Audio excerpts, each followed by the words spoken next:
సాధించేందుకు 2021-22 ఆర్థిక సంవత్సరం నుండి జెండర్ మరియు చైల్డ్ బడ్జెట్ను ప్రవేశపెట్టడం జరిగింది. సమాజంలో సమానత్వం సాధించడానికి అవరోధంగా ఉన్న పేదరికాన్ని తొలగించాలనే లక్ష్యంతో జగనన్న అమ్మఒడి పథకంను ప్రవేశపెట్టి అందరికీ నాణ్యమైన విద్యను కల్పించాం. దీని కింద 43,61,000 మంది మహిళా మహారాణులకు 26,067 కోట్ల రూపాయలు అందించాం. ఈ పథకం వలన 1వ తరగతి నుండి ఇంటర్మీడియట్ వరకు 83 లక్షల మంది విద్యార్థులకు ప్రయోజనం కలిగింది. దీని ఫలితంగా ప్రాథమిక విద్యలో బడిలో చేరు విద్యార్థుల నికర నమోదు నిష్పత్తి 2019 సంవత్సరంలో 87.8% ఉండగా 2023 సంవత్సరానికి నాటికి 98.73%కు పెరిగింది. ఉన్నత మాధ్యమిక విద్యలో స్థూల నమోదు నిష్పత్తి 2019 సంవత్సరంలో 46.88% ఉండగా సంవత్సరం నాటికి 79.69కి పెరిగింది. ఐ రిపీట్ అధ్యక్ష, అవుట్కమ్ అధ్యక్ష, ఈ పథకం వలన 1వ తరగతి నుండి ఇంటర్మీడియట్ వరకు 83 లక్షల మంది విద్యార్థులకు ప్రయోజనం కలిగింది. ఎంత గొప్ప సంఖ్యత చూడండి అధ్యక్ష, 83 లక్షల మంది విద్యార్థులకు. ప్రాథమిక విద్యలో బడిలో చేరు విద్యార్థుల నికర నమోదు నిష్పత్తి 2019 సంవత్సరంలో 87.85% ఉండగా 2023 సంవత్సరం నాటికి 98.73%కు పెరిగింది. ఉన్నత మాధ్యమిక విద్యలో స్థూల నమోదు నిష్పత్తి 2019 సంవత్సరంలో 46.88% ఉండగా 2023 సంవత్సరం నాటికి 79.69కి పెరిగింది. రాష్ట్రంలోని స్వయం సహాయక బృందాలకు సరైన మద్దతు ఇవ్వడంలో గత ప్రభుత్వం వైఫల్యం చెందడం వలన వీరు అప్పుల ఊబిలో కూరుకొని ఆర్థిక పతనావస్థకు చేరుకున్నారు. మా ప్రభుత్వం మేనిఫెస్టోలోని వాగ్దానానికి కట్టుబడి ఏప్రిల్ 11, 2019 సంవత్సరం నాటికి ఉన్న స్వయం సహాయక బృందాల యొక్క బకాయిలను తిరిగి చెల్లించడానికి వైఎస్ఆర్ ఆసరా పథకాన్ని అమలు చేసింది.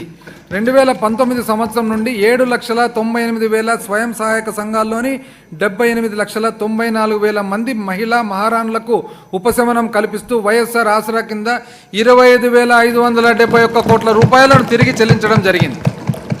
మా ప్రభుత్వం వైఎస్ఆర్ 0 వడ్డీ పథకం కింద గత ప్రభుత్వం హయాంలోని మనుగడ కోల్పోయిన స్వయం సహాయక బృందాలను క్రియాశీలం చేయడానికి మహిళా మహారాణులకు 4,969 కోట్ల రూపాయలను పంపిణీ చేసింది. ఫలితంగా 18.36%గా ఉన్న మొండి బకాయిల గణనీయమైన తగ్గే దేశంలోని అతి తక్కువ స్థాయి అయిన 0.17%కి చేరాయి. వైఎస్ఆర్ చేయూత పథకం ద్వారా 26 లక్షల మంది మహిళా మహారాణులకు ఆర్థిక కార్యకలాపాలు చేపట్టేందుకు మరియు వారి జీవనోపాధి భద్రత కల్పించడానికి 14,129 కోట్ల రూపాయలను చెల్లించడం జరిగింది. జగనన్న పాల వెల్లువ పథకం కింద 3,60,000 మంది మహిళా మహారాణులకు డైరీ ద్వారా అధిక ఆదాయాన్ని పొందేందుకు వీలుగా 2,697 కోట్ల రూపాయలను ఖర్చు చేయడం జరిగింది. స్త్రీల మరియు పిల్లల భద్రతను పెంపొందించడం కోసం దిశ మొబైల్ యాప్ను, దిశ పెట్రోల్ వాహనాలను మరియు 26 దిశ పోలీస్ స్టేషన్లను ప్రారంభించాము. 1 కోటికి పైగా వినియోగదారులు దిశ మొబైల్ యాప్ను డౌన్లోడ్ చేసుకున్నారు. అధ్యక్ష, విత్ యువర్ పర్మిషన్ అధ్యక్ష, కొన్ని ఉదాహరణలు అధ్యక్ష. ఎందుకంటే ఈరోజు ప్రత్యేకంగా మహిళలకు ఎంత ప్రాధాన్యతనిచ్చింది మన ప్రభుత్వం, గౌరవ ముఖ్యమంత్రి గారు అని చెప్పి ఈరోజు మహిళలను మహిళా మహారాణులను అంటున్నాం అధ్యక్ష. మీరు పర్మిషన్ ఇస్తే 2-3 ఉదాహరణలు అధ్యక్ష.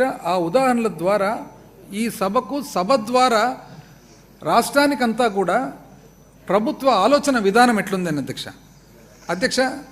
తన పేరు అధ్యక్ష వడ్డే రాజేశ్వరి, జి ఎర్రగుడి గ్రామం అధ్యక్ష, తుగ్గలి మండలము, కర్నూలు జిల్లా. ఇక్కడే శాసనసభ్యురాలు ఉన్నారు అధ్యక్ష, శ్రీదేవి గారు. తన భర్త పేరు శ్రీనివాసులు అధ్యక్ష. గౌండా పనిచేసేవాళ్ళు, మేస్త్రి పనిచేసేవాళ్ళు. తను కూలికి వెళ్ళేది. అయితే ఒక యాక్సిడెంట్ ద్వారా, అపాయం ద్వారా భర్తకు వెన్నెముక ఇబ్బంది పడి డ్యామేజ్ అయ్యి పనికి పోలేకపోతున్నారు అధ్యక్ష. ఉండేది ఎకరన్నర పొలం అధ్యక్ష. అక్కడ అధ్యక్ష మా డోను, పత్తికొండ మా ప్రాంతం అత్యంత వెనుకబడిన ప్రాంతం అధ్యక్ష. ఎటువంటి నీటి సౌకర్యం లేని ప్రాంతము. ఈ మధ్యలోనే గౌరవ ముఖ్యమంత్రి గారు 77 చెరువుల ప్రాజెక్టు కింద నీళ్లు రావడం వలన కొన్ని గ్రామాలకు మాకు మొట్టమొదటిసారిగా నీళ్ళు అనేది అందినాయి అధ్యక్ష. అయితే ఆ ఎకరన్నర పొలము కంది, వేరుశనగ ఇటువంటివే అధ్యక్ష వేసేది. అయితే ఇవన్నీ పంట కూడా అధ్యక్ష సంవత్సరము మొత్తం కూడా కష్టపడి పనిచేస్తే వస్తే 15,000 రూపాయలు, లేకుంటే అది కూడా లేదు అధ్యక్ష. ఈ పరిస్థితిలో తను భర్త చూస్తే వెన్నెముక